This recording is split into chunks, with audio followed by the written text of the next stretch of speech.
Hello dear student, welcome. तो next topic जो हम लोग डिस्कस कर रहे हैं ये है तुम्हारा मार्जिनलिज्म, राइट। तो ये भी एग्जाम में शॉर्ट नोट्स के तौर पे तुमको दिखेगा। तो marginalism in economic focus on impact of smaller change. तो एक वर्ड आ गया इधर, चेंज आ गया, राइट। तो अभी तुमको एग्जाम्पल के तौर पे समझाता हूँ, फिर समझाता क्या लिख रहे हैं। तो मान लो ये कंपनी का प्रॉफिट दिया है, रेवेन्यू से पकड़ सकते हैं 15, 16, 17, 18। तो पहले साल 10 करोड़ कमाई, फिर 12 करोड़, फिर 15 करोड़, फिर 20 करोड़। तो मार्जिनल रेवेन्यू मतलब क्या है? पहले तो कुछ चेंज नहीं होएगा, पहले तो सेम लिखने का। 10 से 12 हुआ, तो 10 से 12 मतलब एक्स्ट्रा कितना बढ़ा? 2। तो इधर डैश मार देने का है। तो एक्स्ट्रा कितना बढ़ा? 2। तो 2 करोड़ का चेंज है, वो भी पॉजिटिव, तो अच्छी बात है। फिर 12 से 15 हो गया, तो 15 में से 12 गया तो 3, मतलब 3 करोड़ की बढ़ोतरी हुई, इंक्रीज हुआ, वो भी पॉजिटिव चेंज है। फिर 15 से 20 हुआ, मतलब 5। तो ये जो चेंज हो रहा है ना, इसको ही बोलते हैं मार्जिनल, एक्स्ट्रा।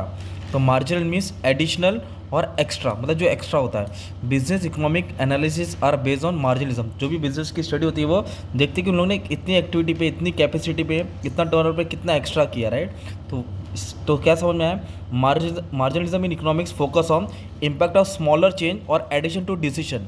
अभी जैसे कि इधर कॉस्ट दिया, कॉस्ट मतलब खर्चा होता है, तो ये टोटल कॉस्ट है। तो मार्जिनल कॉस्ट कैसे आएगा? पहले तो डैश मार देंगे। पहले 5 करोड़ था सपोज, अब 6 करोड़ खर्चा हो गया, मतलब 1 करोड़ बढ़ा। 6 से 8 हो गया, फिर 2 करोड़ बढ़ा, फिर 8 से 7 हो गया, मतलब 1 करोड़ कम हुआ ना।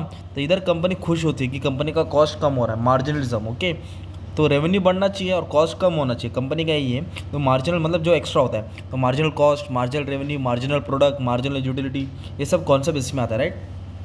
तो marginalism in economic focus on the impact of small adjustment.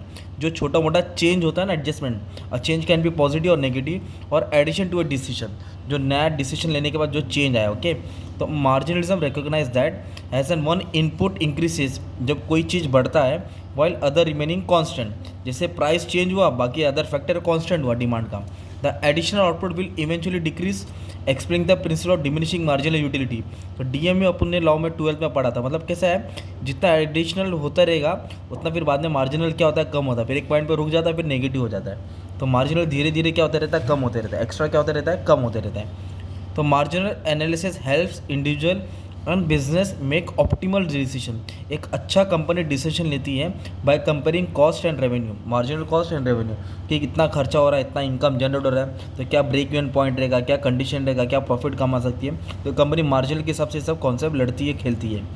और मार्जिनलिज्म इन्वॉल्व्स वेइंग, वेइंग मतलब हिसाब किताब, ऑफ कॉस्ट अगेंस्ट बेनिफिट। जो हम खर्चा डाल रहे हैं उस पर एक्स्ट्रा कितना बेनिफिट मिलेगा, वाइल मेकिंग दी चॉइसेस। तो ये कॉन्सेप्ट तुम्हारा मार्जिनलिज्म शॉर्ट नोट्स में आता है, राइट, एग्जाम में।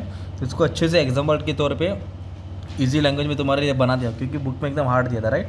तो इतना भी लिखेगा तुमको अच्छा खासा टीचर मार्क्स दे देगी। और मार्जिनलिज्म MC, MR, MP, MU मतलब marginal cost, marginal revenue, marginal product, marginal utility, ये सब के बारे में एक एक लाइन भी लिख देंगे तो और अच्छा हो जाएगा, ठीक है। मार्जिनल मतलब change in total, okay. Thank you very much. और बाकी के भी आंसर सब मैंने एक्सप्लेन करा दिया। अपॉर्चुनिटी कॉस्ट स्क्रीनशॉट ले सकते हो तुम लोग, ठीक है। Thank you.